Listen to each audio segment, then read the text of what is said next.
우리가 지금 함께 올려드린 찬양은 무엇에 대한 찬양이죠? 기도에 대한 찬양이죠. 하나님의 그 성령님이 우리와 함께 하심으로, 하나님의 그 권능이 내 안에 역사하심으로 내가 하나님의 그 비전을 품고 이 세상을 살게 해주십시오라는 그러한 내용의 찬양입니다. 어떤 분이 저한테 물어봐요. 목사님, 신앙생활이 뭐예요? 하고 물어보더라고요. 우리 교회 오래 다니신 분들은 신앙생활 이거 뭐라고 말씀을 해주실 수 있을 것 같습니까? 교회 나와서 예배드리고 또 교회 나와서 이런저런 사역들 하고 기도하고 뭐 이런 게 신앙생활이지라고 그렇게 말씀할 수 있을 것 같아요. 그리고 저도 잠깐 고민을 해봤어요. 신앙생활 뭐라고 얘기를 해주면 좋을까? 크게 두 가지로 이야기해 줄 수 있을 것 같더라고요. 첫 번째는 하나님의 말씀을 잘 듣고 지켜 행하는 것. 이전에는 하나님 말씀을 몰랐으니까 그냥 내 생각대로 또 세상의 지식대로 살아왔다면, 신앙생활이라는 것은 내가 하나님을 알았고 예수님을 알았으니까 하나님의 말씀 듣고 이런 것이구나 깨닫고 그리고 그것을 지켜 행하면 하나님께서 우리에게 복 주신다고 말씀하셨거든요. 우리 여호수아 1장 8절 말씀 같이 읽겠습니다. 이 율법책을 내 입에서 떠나지 말게 하며 주야로 그것을 묵상하여 그 안에 기록된 대로 자 지켜 행하라. 그리하면 내 길이 평탄하게 될 것이며 내가 형통하리라. 아멘. 성경을 읽고 말씀을 듣고 그 말씀을 순종하고 지켜 행하면, 그렇게 살면 하나님이 형통의 길, 복된 길을 열어주시겠다라고 말씀하셨는데, 그게 세상 사람들이 알지 못하는 신앙생활이라는 것이죠. 그리고 두 번째 하나 더 말씀드리고 싶은 것은, 신앙생활은 기도하고 그 기도에 응답받는 삶이다라는 그런 말씀을 드리고 싶어요. 마태복음 7장 7절 8절 말씀 너무 잘 아는 말씀이죠. 구하라 그리하면 너에게 주실 것이요, 찾으라 그리하면 찾아낼 것이요, 문을 두드리라 그리하면 너에게 열릴 것이니. 8절 같이 읽을까요? 구하는 이마다 받을 것이요, 찾아낼 것이요, 열릴 것이니라. 아멘. 여기서 구하라, 찾으라, 두드리라는 기도하라라는 말이죠. 기도하는 자는 거기 합당하게 응답받을 것이고 열어주시는 은혜를 누릴 거야 라는 거예요. 이전에 하나님을 몰랐을 때는 기도를 몰라요, 그죠? 그런데 하나님을 알게 되면은 우리가 새롭게 시작하는 신앙생활 가운데 하나가 기도하는 삶을 시작하게 되죠. 하나님과 연결되어 있기 때문에 그렇다는 거예요. 하나님을 모를 때는 우리의 삶이 그냥 내 이야기로 채워집니다. 마이 스토리라고 얘기를 하죠. 마이 스토리. 마이 스토리는 뭐예요? 내가 내 인생의 주인이고 나의 계획과 나의 의지로 사는 삶의 이야기. 하나님을 모를 때는 마이 스토리를 써가면서 사는 거예요. 그런데 하나님을 알게 되면은 우리가 히스토리라고 하죠. 히스토리, 역사를 히스토리라고 하잖아요. 근데 이 역사를, 히스토리를 히즈 스토리가 이렇게 줄어서 히스토리가 됐다라고 얘기하는 분이 계시더라고요. 그 히즈가 바로 그분, 그 하나님이 내 삶의 주권을 가지고 계시고, 그리고 내 삶을 하나님께 주권을 맡겨드리고 하나님의 뜻에 귀 기울이면서 그 뜻에 따라서 기도하고 그리고 응답받고 인도하심 받아서 사는 삶, 그 삶의 이야기가 이제는 하나님을 만난 사람의 새로운 신앙생활의 이야기다라는 말이죠. 그래서 우리가 크리스천으로 살 때는 내 삶의 이야기가 내 인생으로, 개인적인 인생으로 끝나는 것이 아니라 하나님의 그 역사 속에 나도 함께 개입해서 하나님의 뜻 가운데 함께 살면서 하나님의 역사의 한 부분을 내가 이렇게 채워나가고 동역자로 사는 그 삶을 의미하죠. 하나님의 그 깊은 뜻과 의미 있는 삶에 내 인생이 함께 동참할 수 있다면 그 얼마나 영광스러운 일이겠어요? 그리고 그것을 위해서 기도하고 응답받는다면 그것도 얼마나 보람된 삶이겠습니까? 우리가 기도하라는 이유가 바로 그런 것 때문에 그런 거죠. 그런데 여러분, 기도 많이 하십니까? 신앙생활이 기도 생활인데 기도를 많이 하십니까? 오늘 우리가 기도에 대한 말씀을 보려고 해요. 근데 제가 이제 설교를 할 때마다 준비할 때마다 늘 이제 고민되는 게 있어요. 뭐냐면은 우리가 이 자리에 모였을 때 다 그래도 청년 이상 되시잖아요. 청년, 우리 중고등부 학생들도 있지만 이제 장년에 이르기까지 어른들이 다 있어요. 그런데 우리 어린 아이들은 어린 아이들대로 이게 연령이 나누어서 예배를 드리는데 그들의 눈높이에 맞는 설교를 한단 말이에요. 근데 이 자리에는 어른들이 모여 있지만 신앙에 있어서는 차이가 많이 나요. 그죠? 어린 아이 같은 그런 신앙, 또 이렇게 장년과 같은 그런 신앙. 그래서 이 기도를 설명할 때 어떻게 말씀을 전해야지 어린 아이 같은 신앙을 가진 분도 기도하자는 마음이 생기고, 또 장년의 그 신앙을 가지고 계신 분도 저렇게 시시한 이야기 내가 다 알고 있는 얘기를 하시나 이럴까봐 사실은 염려가 돼요. 근데 오늘 제가 왜 기도를 해야 되는지부터 시작해서 기도를 열심히 하시는 분들은 이 부분을 놓치면 안 됩니다라는 것까지 좀 같이 이렇게 두루두루 이야기를 할 거예요. 여러분들 한번 잘 귀 기울여 들으시고 하나님의 은혜를 오늘 꼭 받으시는 시간 되기를 간절히 바랍니다. 우리가 기도할 때에 하나님이 응답을 다 해주시는 건 아니에요. 내가 기도한다고 다 해주시지 않아요. 다 해주시면 얼마나 좋겠어요. 제가 목회 처음 시작했을 때에 로또를 좀 되게 해달라고 기도를 한 적이 있어요. 교회 건축을 해야 되는데 지원을 해주시겠다는 데서 딱 이제 포기를 해버린 거예요. 못하겠으니 이제 네가 알아서 해라 이렇게 돼버린 거예요. 너무 막막하죠. 그때 기도했어요. 하나님, 저 방법이 없는데 어떻게 하면 좋죠? 하나님, 로또라도 어떻게 좀 되게 해주세요. 하나님이 해주실 만하지 않습니까? 뭐 교회를 건축하겠다는데, 예배당을 건축하겠다는데 그거 해주실 수 있는 거 아니에요? 그런데 기도를 몇 주 이렇게 뭐 하고 있는데 정말 간절함으로 했어요. 진지함으로 했어요. 그런데 하나님이 그런 마음을 주세요. 내가 로또 1등 당첨되게 하면은 네가 목회 길을 계속 걸을 것 같니? 이런 마음을 주시더라고요. 저는 분명히 교회 건축하기 로또 좀 되게 해주세요라고 했는데 하나님은 다른 질문을 하시는 거예요. 네가 만약에 정말 그 많은 돈을 얻게 된다면 목회 계속 할 거냐고. 그런데 제 마음이 뜨끔한 거예요. 만약에 정말 뭐 20억, 뭐 30억 이런 돈이 딱 생긴다면 교회 예배당 짓는데 헌금하겠죠. 하지만 챙겨가지고 딴짓 할 것 같아요. 목회 말고 딴 거 할. 그래서 하나님이 왜 안 주시는지 알겠다 하는 마음이 들더라고요. 내가 그거 받으면 큰일 나겠구나. 그래요. 우리가 탐욕으로 구하든지 우리가 욕심으로 구하면 하나님 안 들어주십니다. 우리가 기도할 때에 하나님이 들어주실 만한 기도를 하셔야 돼요. 하나님의 관심이 어디 있고 하나님이 무엇에 이렇게 마음이 있으신가, 그걸 말이죠. 딱 우리가 함께 마음을 모아서 기도를 하면은 그 기도를 하나님께서 응답해 주세요. 하나님의 열심에 맞춰서 기도하려면 하나님 열심을 알아야 되겠죠. 도대체 하나님 어디에 열심이 있으신가? 성경에 보면 하나님이 어디에 열심이 있으신지 우리에게 알려주십니다. 열왕기하 19장 31절 말씀을 같이 읽겠습니다. 남은 자는 예루살렘에서부터 나올 것이요 피하는 자는 시온산에서부터 나오리니 여호와의 열심이 이 일을 이루리라 하셨나이다 하니라. 아멘. 아멘. 도대체 이게 무슨 말씀이죠? 이스라엘 예루살렘을 히스기야 왕이 이렇게 통치하고 있을 때에 아수르가 포위를 했어요. 아수르 제국이 이 예루살렘을 포위했어요. 그리고 나서 이제 무너뜨리라고 하죠. 멸망의 위기 속에 있을 때였어요. 이 히스기야 왕이 성전에 올라가서 하나님께 통곡을 하면서 기도를 합니다. 하나님 살려주세요. 우리 다 죽게 생겼습니다. 어떻게 하면 좋겠습니까? 하면서 울면서 기도해요.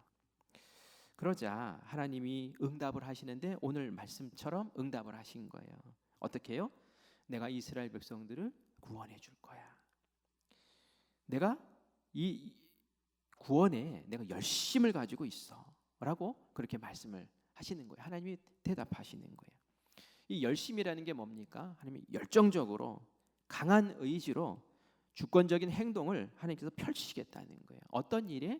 구원하는 일에, 생명을 살리는 일에 하나님께서 열심을 내시겠다는 거예요. 하나님의 관심은 어디 있느냐 하면은 살리는 데 있어요. 살리는 데. 생명을 살리고 영혼을 구원하고 짓눌려 사는 사람들을 해방시켜주고 문제와 고통 속에서 신음하는 사람들을 살려주고, 하나님의 관심은 바로 거기에 있다라는 거예요.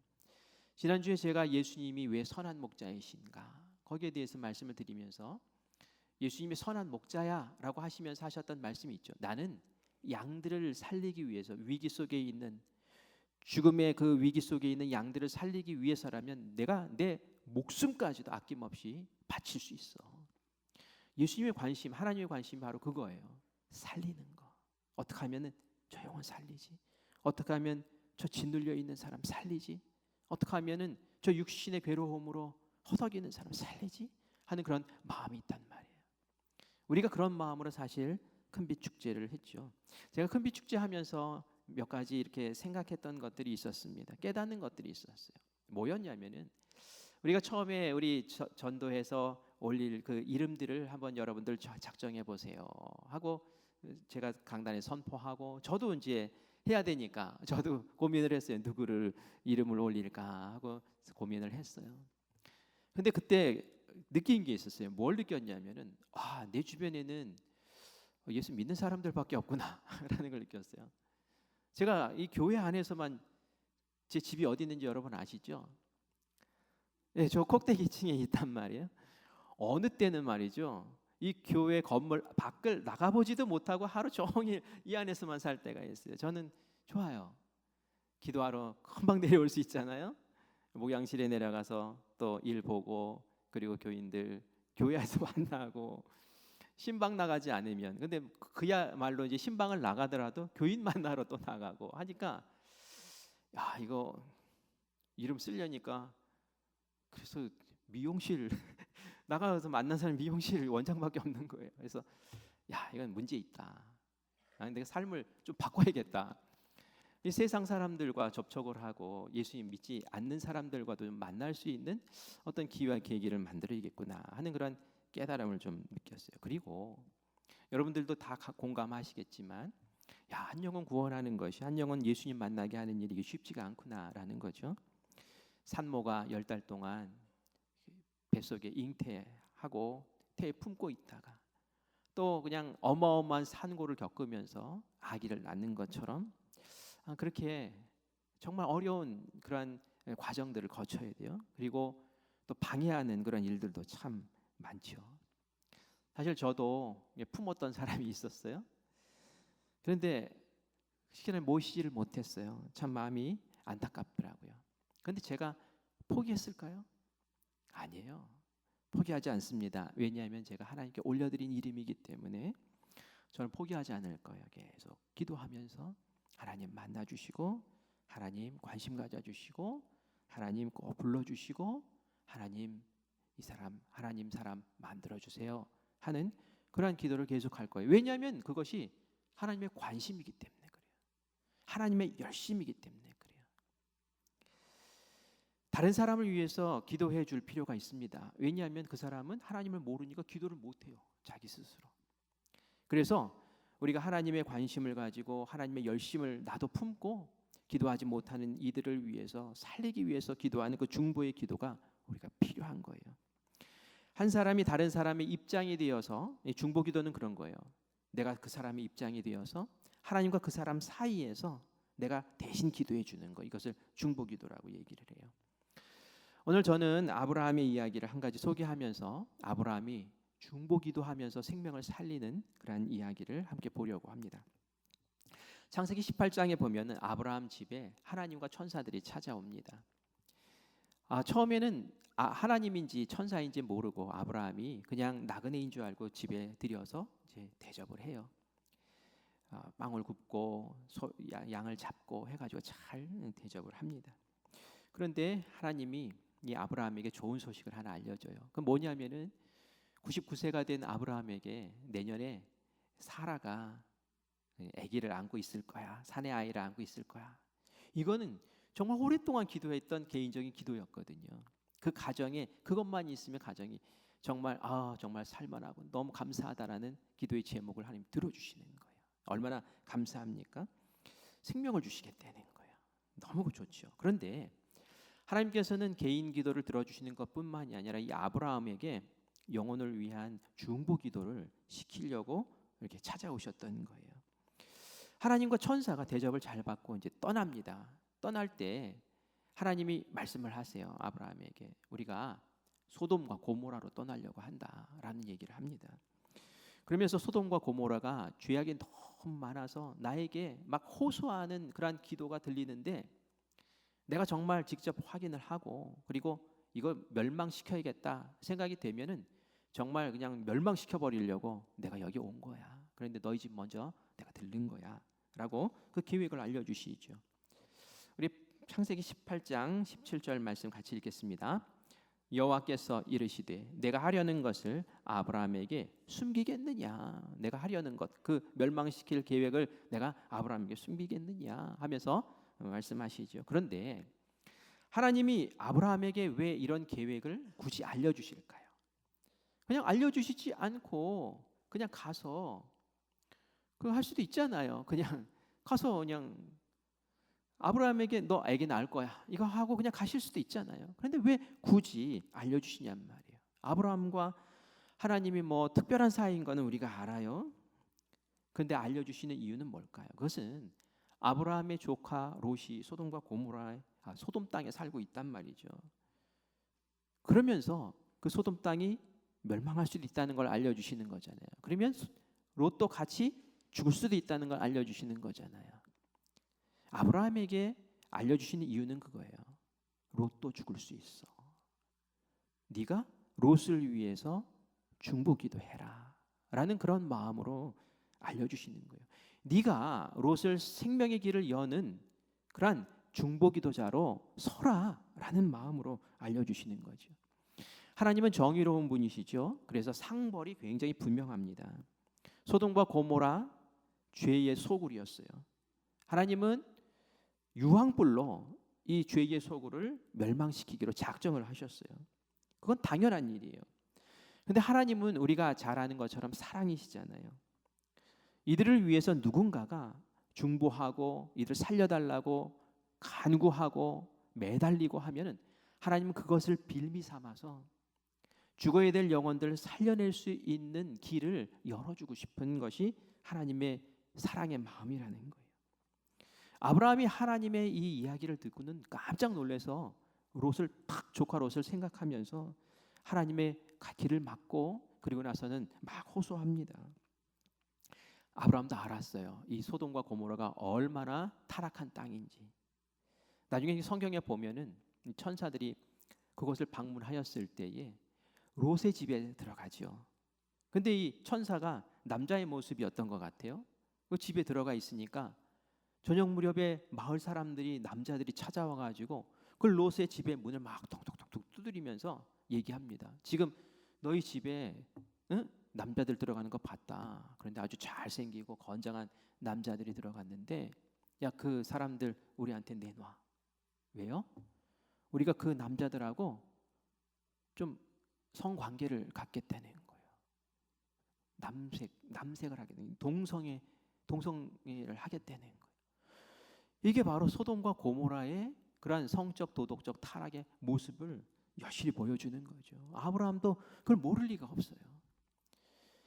그 모습을 이 하나님이 보시고 천사들이 봤으면 분명히 이건 망하는 거고 그 속에 조카 롯의 가족들이 함께 살고 있는데 하나님이 그냥 관심 갖지 않으시면 그들 함께 죽는 거예요. 이 아브라함이 정신 번쩍 들죠. 그리고 하나님께 간구합니다. 하나님, 중보기도 시작하는 거예요. 생명을 살리기 위한 중보기도를 시작하는 거예요. 하나님, 의인과 악인을 한꺼번에 죽이십니까? 하나님 공의로우신 분인데 어떻게 그러실 수 있습니까? 하면서 매달리죠. 그러면서 의인이 50명만 있으면 하나님 그 도시를 살려주시겠습니까? 생각해 보니까 50명도 안 될 것 같아요. 45명, 40명, 30명, 20명, 막 10명까지 깎아가면서 하나님 좀 10명이라도 살려주실 수 없습니까? 하고 묻죠. 그때 하나님께서는 그래, 알았어. 네가 그렇게 얘기하는데 10명만 있어도, 내가 그 도시에 10명만 의인이 있어도 내가 그 도시 멸하지 않을게 라고 말씀하시면서 그 길을 떠나십니다. 그 아브라함이 그렇게 막 50명부터 막 깎고 그럴 때 보면 꼭 막 흥정하는 것 같아요. 하나님 앞에서 이런 모습이 참 경망스럽고, 뭐라 그럴까요? 하나님 앞에서 뭐 하는 짓인가, 막 이런 생각이 사실 들어요. 근데 하나님께서 이 아브라함에게 화내지 않으세요. 막 깎아내는데도 화내시거나 너 지금 뭐 하는 거냐? 라고 말씀 안 하세요. 하나님은 그 모습을 보시면서 오히려 기뻐하셨을 거예요. 아브라함이 어떻게 해서든 지금 살리려고, 좀 살려보려고 지금 몸부림치는구나 하면서 참 기특하네, 이런 마음 가지셨을 거란 말이에요. 중보하는 모습, 생명을 살리기 위해서 애쓰는 그 모습은 말이죠, 하나님 입장에서 보면 굉장히 대견한 모습이에요. 왜냐하면 그 마음이 하나님의 마음이기 때문에 그렇죠. 하나님은 죄에 대해서 엄격하신 분이지만 하나님께서는 또 사랑으로 중보하며 생명을 살려달라고 하는 그 기도를 들으시고 그걸 빌미 삼아 하나님께서는 생명을 살리는 귀한 역사를 또한 이루시기 원하시죠. 결국 그 소돔 땅에 들어갔을 때에 의인 10명이 있었나요? 없었죠. 아까 제가 앞에서 말씀드린 것처럼 마을 사람들이 와서 롯의 집안 대문을 막 두드리면서 그 천사들인지 모르고 남자들 내놓으라고 그러면서 윽박지르고 막 폭력을 행사하려고 합니다. 하나님과 천사가 그걸 확인했어요. 야, 이 도시가 이 정도구나. 우리가 직접 경험을 하지 않냐. 이대로 놔두면 되겠냐. 우리 정한 순서대로 멸망시키자. 이렇게 결정을 내립니다. 이때 하나님이 생각하셔요. 뭘 생각하셨는지 오늘 우리가 읽은 본문 말씀 29절 말씀을 다시 한번 읽겠습니다. 시작. 하나님이 그 지역의 성을 멸하실 때 곧 롯이 거주하는 성을 엎으실 때에 하나님이 아브라함을 생각하사 롯을 그 엎으시는 중에서 내보내셨더라. 아멘. 이제 멸망이야 라고 선포하시면서 하나님이 생각하신 거예요. 뭘 생각하셨어요? 아브라함을 생각하신 거예요. 아브라함의 무엇을 생각하신 걸까요? 아브라함의 중보 기도를 생각한 거예요. 사실 아브라함은 10명 요 얘기를 했지만 하나님께서는 아브라함이 지금 조카 롯을 놓고 열심히 기도하고 그 마음 쓰고 있다라는 것을 아시고 기억하신 거죠. 이 기억하다라는 그 히브리어의 원어는 자카르라는 뜻인데요. 상기한다, 기억한다라는 그런 의미가 있지만 이것은 단순히 무엇을 이렇게 떠올리는 정도의 기억이 아니라 그것에 관심을 갖고 그것을 행동으로 이렇게 이어가는 것을 이 자카르라는 뜻에 포함되어 있습니다. 하나님이 아브라함의 그 기도, 간절한 마음을 다 기억하시면서 내가 그대로 들어줄게. 네가 의인 10명을 얘기했으나 의인 10명이 아니라 네가 조카 롯의 가족을 생각하면서 그렇게 얘기했던 거 알아. 내가 너의 가족, 조카 롯의 가족은 내가 살려줄게 라는 그런 마음으로 이렇게 하셨던 거죠. 하나님은 기억하시는 거예요. 우리가 하나님의 마음, 하나님의 열심, 하나님의 관심, 생명을 살리는 일, 내가 중보하여서 저 사람 좀 살려주세요. 저 사람 좀 예수님 만나서 은혜 받게 하시고 응답 받게 하시고 삶의 혼과함 가운데서 좀 벗어나게 하시고 하나님 그것 좀 꼭 좀 해주세요 하는 기도를 하나님께 외면하지 않고 하나님은 생각하고 계시는 줄 믿습니다. 그래서 우리가 기도해야 되는 거예요. 결국 유황불로 소돔과 고모라를 멸하실 때에 천사들이 먼저 롯의 가족들을 이끌고 소알성이라는 인근 성으로 도피를 시켜서 구원받는 아름다운 역사가 일어납니다. 성경에는 나오지 않는데 제가 좀 상상을 해봤어요. 아브라함이 하나님과 그 천사들을 보내고 나서 어떻게 했을까라는 거예요. 어떻게 했을 것 같습니까? 저는 제가 아브라함이라면 염려하고 근심하면서 기도했을 것 같아요. 왜냐하면 소돔 고모라에 의인 10명이 없을 것 같거든요. 본인이 의인 10명까지 깎아놓기는 했으나 그래서 밤새 기도했을 것 같아요. 소돔과 고모라를 바라보면서 또 조카 롯을 생각하면서 기도했을 것 같아요. 하나님 좀 살려주세요. 살펴주세요. 유황불이 막 떨어집니다. 아, 이거 망했구나. 이제 멸망이구나. 유황불이 막 떨어지는 게 보이지 않겠어요? 그 인근에 있는 도시였기 때문에. 그때 아브라함 어떻게 했을까요? 포기했을까요? 저는 포기하지 않았을 것 같아요.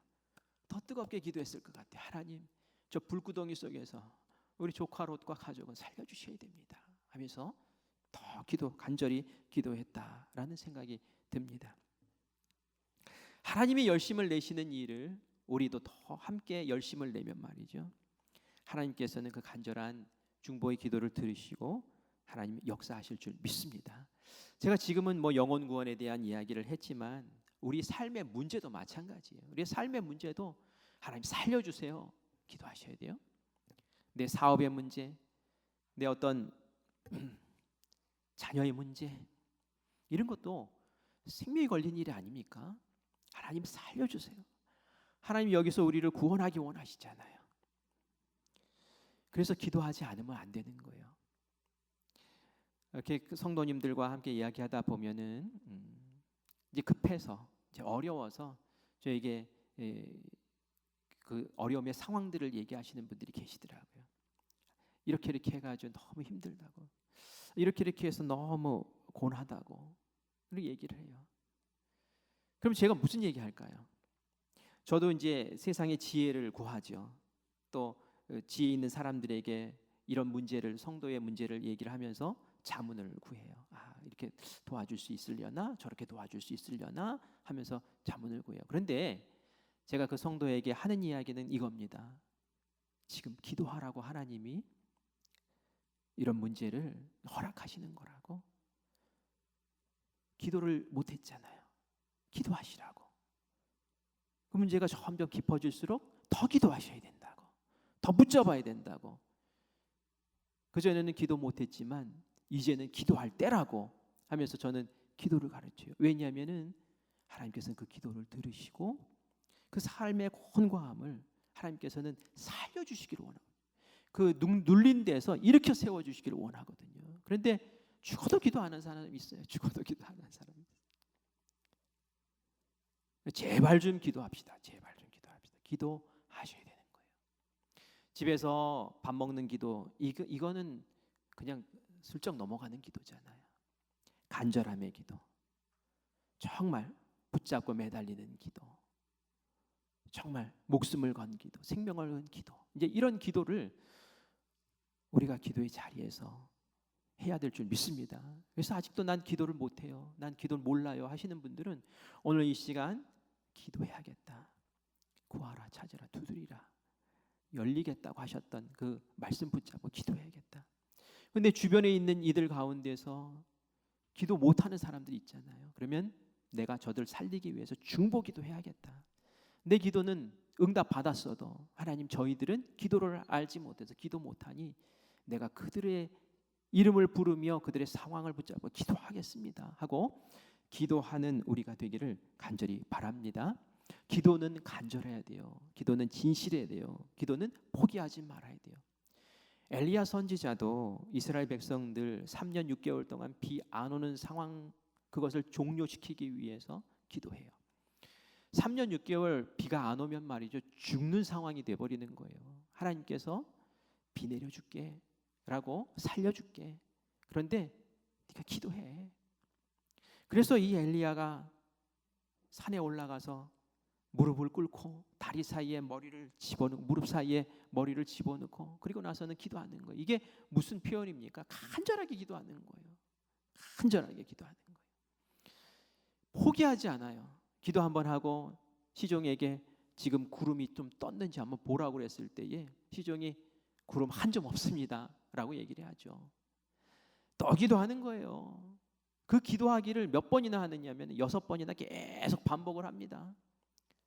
그때마다 돌아오는 대답은 구름이 안 보입니다라는 거예요. 지중해에서 구름이 탁 떠야지 그 구름이 와서 비를 내리거든요. 그런데 구름 한 점 없다는 거예요. 이 정도 되면은 포기할 만하잖아요. 그런데 엘리야 선지자 포기하지 않습니다. 왜냐하면 하나님이 비 내려줄게, 분명히 말씀하셨거든요. 살려줄게 분명히 말씀하셨거든요. 하나님의 관심과 하나님의 열심이 이제는 3년 6개월 고생하고 그 저주 가운데서 애타했던 이 백성에게 내가 생명 주고 살려주고 회복시켜 줄게 말씀하셨는데 그걸 어떻게 포기하겠느냐는 거예요. 엘리야 선지자가 더 기도합니다. 7번째 기도하는 거예요. 그리고 나서는 종에게 물어요. 뭐가 좀 달라진 게 있냐? 그랬더니 얘기해요. 손바닥만한 구름이 저기 보입니다. 그래? 그럼 하나님이 들어주셨어. 하나님 비 내리실 거야. 정말 그의 말처럼 3년 6개월 내리지 않던 비가 쏟아지기 시작하고 이스라엘이 다시 살아나는 은혜를 베풀어 주신 줄 믿습니다. 기도는 이렇게 하라는 거예요. 기도하지 못했던 사람들은 기도해야겠다 작심하시고, 평소에 기도하셨던 분들은 포기하지 말고 끈질기게 하나님의 뜻이 있는 그곳이 확실하다면 그 붙잡고 기도하라는 거예요. 하나님께서 응답하세요. 만약에 엘리야 선지자가 7번 기도했는데도 별 변화가 없는데요? 라고 얘기했으면 엘리야가 어떻게 했을 것 같아요? 기도 안 했을까요? 70번이라도 했을 거예요. 엘리야는 하나님의 약속을 분명히 받았고 하나님 관심이 어디 있는지 알았기 때문에 하나님께 응답 받을 때까지 기도했을 줄 믿습니다.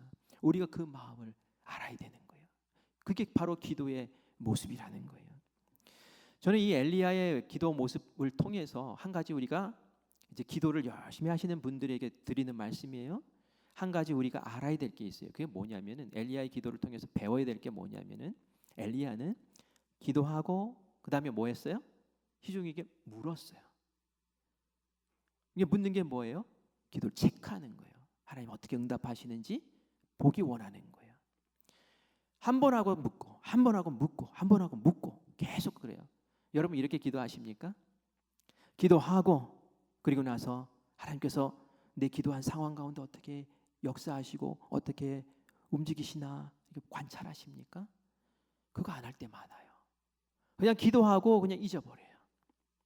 그러다가 하나님이 응답을 안 해주시네, 서운하네 이러면서 기도를 포기해버려요. 아니에요.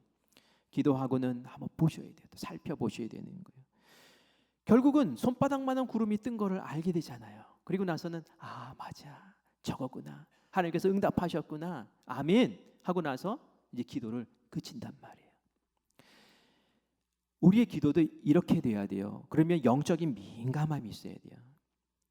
여러 번 우리가 민감한 부분들이 많이 있지만 특별히 영적인 민감함, 기도에 대한 응답에 대한 민감함을 우리가 가져야 되는 거예요. 이것을 잘한 사람이 느헤미야예요. 느헤미야를 보면은 느헤미야는 페르시아 제국의 황제를 수발하는 그 술 맡은 술 관원이었거든요. 바로 옆에서 왕 옆에서 왕의 이야기를 듣고 또 음식에 독이 들어가지 않게 관리하고 그러면서 가장 비서같이 조언도 해주고 하는 왕의 아주 최측근이에요.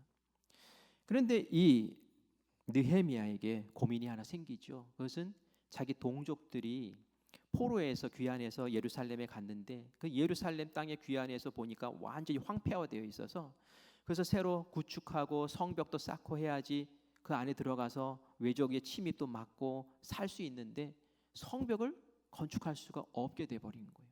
짓다 말았어요. 왜냐하면은 이 성벽 건축하다가 옆에 있는 사람들이 왕에게 편지를 넣었어요. 이 사람들이 성벽을 건축하면은 이들이 자기 세력을 구축하고 페르시아 제국에 대항을 하고 왕의 말을 안 들을 겁니다. 그러니 왕이 그 얘기를 듣고는 야 성벽 건축하지 마 하고 이전에 멈추게 했던 거예요. 성벽이 없으니 그 안에서 이스라엘 백성들이 어떻게 안전한 삶을 살겠어요. 뭐 이렇게 좀 키워놓으면 와가지고 다 빼앗아가고, 양 좀 키워놓으면 또 양 잡아가고, 이러니 아주 거지같이 사는 삶이 돼버린 거예요. 그 이야기를 들으니까 이 느헤미야가 너무 마음이 아프죠. 사실은 느헤미야는 호의호식해요. 좋은 옷 입고 좋은 음식 먹으며 명예를 얻어서 살아요. 개인적인 어려움과 아픔은 없어요. 그런데 이 느헤미야가 자기 동족들의 모습을 보면서 우리 백성들 살려야 되는데 저희들을 살려야 되는데 하는 마음 때문에 중보기도를 하기 시작합니다. 간절함의 표현을 금식기도로 표현하는 거예요. 여러분, 밥 안 먹고 기도하는 게 이게 쉽지가 않아요? 밥 안 먹고 기도하는 거예요. 이 간절함의 표현인 거예요. 엘리야 선지자는 무릎 사이에 머리 놓고 막 기도해. 이 간절함의 표현. 정말 간절하게 기도를 한 거예요. 하나님 도와주셔야 돼요. 그런데 하나님께서 도와주시려면 누구를 움직여 주셔야 됩니까? 성벽 짓는 거 멈춰 했던 이 황제의 마음을 바꿔주셔야 된단 말이에요. 기도하고 어떻게 했을까요? 황제를 관찰하는 거예요. 기도하고 또 황제를 관찰하는 거예요. 기도하고 황제가 어떻게 얘기하나. 근데 어느 날 황제가 이야기를 합니다. 그 왕이 얘기하는 거예요. 느헤미야야, 오늘따라 네 얼굴이 이렇게 좀 초췌해 보이냐? 응? 왜 이렇게 어려워 보이냐? 그렇게 얘기를 합니다. 그때에 이 느헤미야가 번쩍하고 알아챕니다. 우리 한번 같이 말씀 읽을게요. 느헤미야 2장 2절 말씀입니다. 같이 읽습니다. 왕이 내게 이르시되 내가 병이 없거늘 어찌하여 얼굴에 수심이 있느냐? 이는 필연 내 마음에 근심이 있음이로다 하더라. 아멘. 왕이 무슨 얘기하는 거예요? 느헤미야 얼굴 보면서 왜 이렇게 얼굴에 수심이 있니? 너 근심이 있구나 하면서 말씀하시는 거예요. 근데 사실 왕이 이런 얘기를 그 신하에게 한다는 것은 있을 수 없는 얘기예요. 어디 감히 왕 앞에서 얼굴빛을 그런 식으로 내놓을 수 있어요? 이건 말이죠, 파면감이에요. 이거는 왕이 지금 너 얼굴 왜 그러고 있어? 하면 사형을 시킬 수도 있는 거예요. 근데 느헤미야 얼굴을 보면서 왕이 그런 마음을 갖는 게 아니라, 아, 느헤미야가 무슨 걱정이 있나? 하고 이렇게 알게 되더라. 이 느헤미야가 그 이야기를 들으면서 영적인 민감함이 있으니까 탁 캐치를 한 거예요. 아, 하나님이 지금 왕의 마음을 움직이고 계시는구나 라는 걸 아는 거죠. 그러니까 기도하고 관찰하고 기도하고 관찰하고 기도하고 관찰하고 하는 것이 필요하다는 얘기예요. 아, 하나님께서 나에게 기회 주시네 하고 느헤미야가 그 마음의 근심의 이유를 얘기를 합니다. 그런데 이 왕이 성벽 건축하지 못하게 했잖아요. 그런데 왕이 건축하지 못하게 해서 우리 백성들이 지금 뭐 다 탈탈 털리고 막 거지 같은 삶을 살아서 내가 속상하고 이렇게 얘기하면 왕이 기분 좋겠습니까? 나쁘겠습니까? 기분 나쁠 거예요. 어떻게 얘기를 하냐면은 지혜롭게 얘기합니다. 왕이시여, 우리 조상들의 무덤이 예루살렘에 많이 있는데 성벽을 건축하지 못해서 외적들이 와가지고 그걸 다 회파시켜가지고 우리 조상들의 무덤이 엉망진창이 되어버렸습니다. 이렇게 얘기를 하는 거예요. 근데 페르시아 왕이 마음이 많이 아파요. 왜냐하면 그 페르시아 문화에도 조상을 잘 떠받드는 그런 문화가 있었거든요. 근데 거기 마음이 동한 거예요. 아, 그래? 그러면 성벽 다시 건축해야지. 이렇게 얘기를 해버리는 거예요. 그리고 나서는 이 느헤미야가 그러면 제가 가서 해도 되겠습니까? 수족과 같이 부리는 사람인데 자기 옆을 떠나서 간대요. 불편할 거 아니에요? 그런데도 불구하고 그래, 알았어, 네가 가, 내가 장기 휴가 줄게. 그런데 갈 때 통행증이 필요한데요. 그래, 통행증도 내가 써줄게. 그런데 우리 이스라엘 그 예루살렘 땅에는 그런 거목들이 없어서 건축을 할 때 나무들이 너무 필요합니다. 왕이시여, 왕의 숲에서 좀 나무 좀 잘라가도 될까요? 그래, 그거 잘라가. 할 수 없는 말들을 그냥 쏟아 놓는데 그냥 착착착착 들어주는 거예요. 거기에다가 내가 호위병까지 붙여줄게 해가지고 느헤미야가 사람들을 이끌고 그렇게 가더란 말이죠. 이 기도가 응답된 거예요. 무슨 기도? 살리기 위한 기도.